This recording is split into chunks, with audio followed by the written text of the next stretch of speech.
More than a decade after reuniting, Swedish melodic death metal innovators At the Gates have finally made a record worthy of the excitement their comeback created. Unlike 2014's disappointing At War with Reality, their new album, To Drink from the Night itself, marks a delayed reawakening of the band's melodic sense.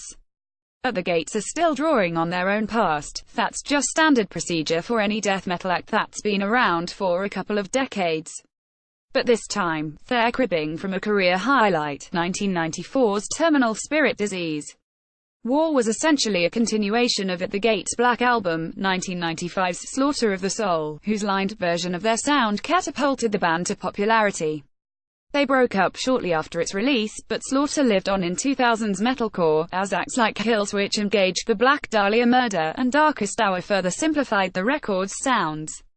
By the time At the Gates reunited in 2007, the long-defunct Swedish group had become one of the most influential metal bands in America. Their subsequent tour was the ultimate show 'em how it's done affair, but when they finally released War, it read as a played-out rehash of the sound they'd created. Drink goes deeper with its melodies, eschewing the shortcuts of War and Slaughter. Its title track almost mirrors that of Disease, weaving 80s twin guitar melodies into its thrashing rhythms. This interplay is At the Gates' signature, and it's far more prominent here than it was on War.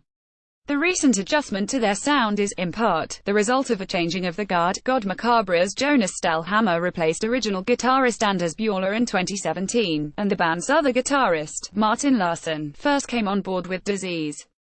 Melodic death can sometimes border on AOR sappiness, but the melodies on Drink dazzle without becoming overbearing. The final passage of Palace of Lepers provides the most beautiful moment on the album, reveling in At the Gates' most romantic, Maiden-esque gospel urges. The Chasm is Drink's oddball, a hybrid of the band's own sound and the D-beat of Despair, vocalist Thomas Lindberg's other main group. It's more direct than Disease, but in a way that doesn't mimic Slaughter.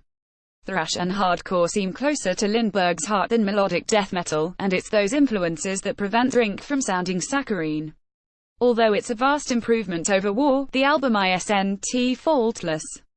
It loses steam over the last few tracks, as much of a relief as it is to see the band shake off the legacy of Slaughter. Drink could've used a galvanizing single like that record's Suicide Nation. The strings are almost cinematic, and those embellishments come off as a false puff-up compared to Disease's delicate chamber flourishes. At the Gates still don't sound quite as confident as they did in their prime. Death metal may not be the dominant mode of the metal underground. If there's a drawback to diversity, it's that there aren't currently a lot of unifying bands or styles, but it has never been in a better place than the one it's in now. Even as newer bands reanimate old sounds, great albums are flowing in from elder statesmen like At the Gates.